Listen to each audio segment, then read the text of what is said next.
is why we're all here trying to study entertainment. Because we have a message and we need a voice. The whole question is how to protect that voice, get that voice franchised, and get it out there. So today, we're going to be talking about something called creative, intuitive, media, specialization.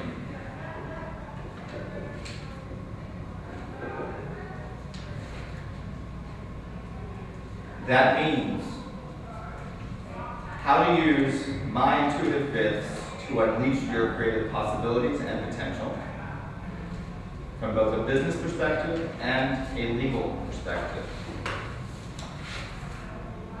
So before I begin class, I just wanted to take a moment and center and think about some of the ideas you submitted to me.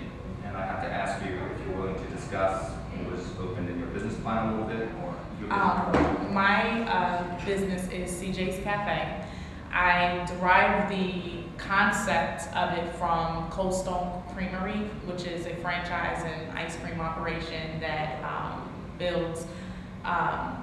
actually creates ice cream on a cold stone platform, so that it doesn't melt like an average ice cream cone or whatnot. One of my main reasons for doing so is because I have an absolute love for ice cream, and of course an absolute love for music and the entertainment industries. I also got somewhat of a confirmation to actually think about it, because I've always thought about it, but I never put mind to it, which was actually in one of our classes with you when you were speaking about Live Nation and how a great opportunity would be for them to do like a Starbucks cafe type thing and actually interacting and putting it together. So I derived that to possibly consider a partnership with Live Nation.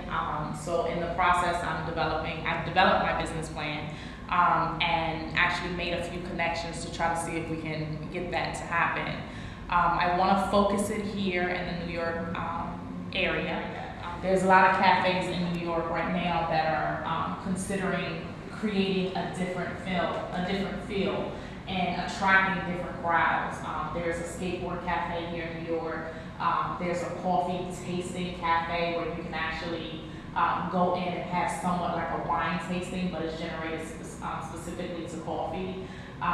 There's a cafe that's specifically designed for homeless people that has AIDS and HIV, where the whole concept is like a bookstore. You can go in, you can have coffee, have poetry sessions and things like that, but it's really almost like a bookstore. So there's so much opportunity and growth to really market something different, and that's what I choose to do. There's a lot of things that are just going on. Hopefully by 2010, I want to try to open it if everything goes successfully. And I inspired you in this. Yes. So let us talk about how this inspiration came about with this creative, intuitive media specialization process. What did we look at in deciding this would be a good space? Current economic environment,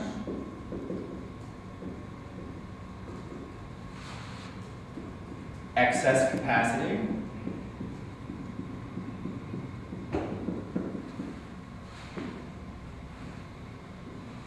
media, platform distribution,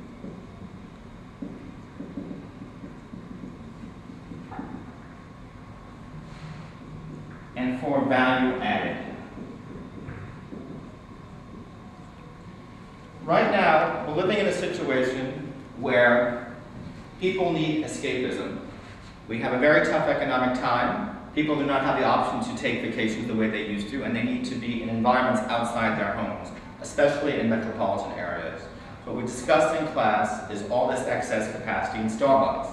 They're just serving coffee and sandwiches. However, those locations, those leases, and those properties can be multi-purposed, i.e. opened up to entertainment venues, places where people can come to speak about political issues, exchange ideas, true art house concepts that were alive in the 50s and 60s.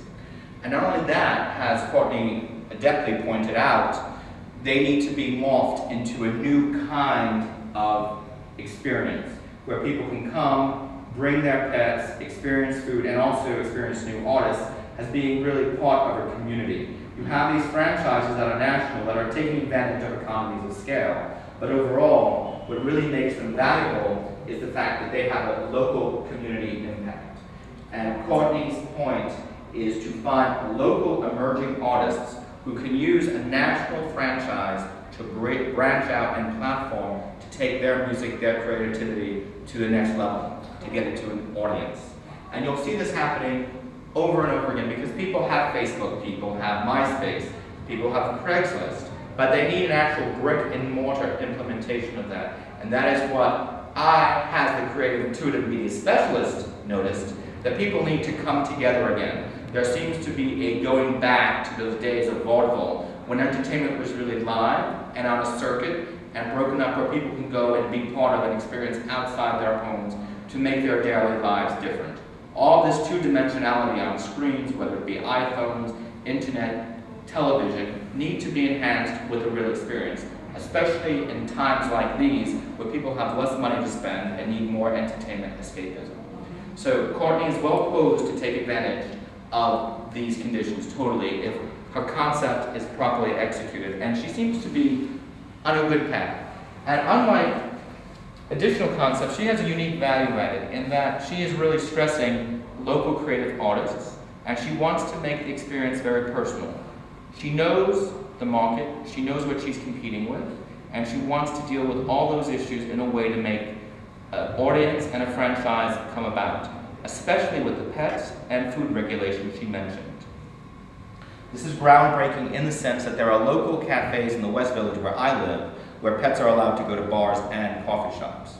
They're done below the radar screen so the Department of Public Health doesn't know about it. However, if more people can bring their pets to a local environment, like a dog park but inside where they can have coffee and meet other pet owners, it will facilitate socialization and also add an additional component to their entertainment experience.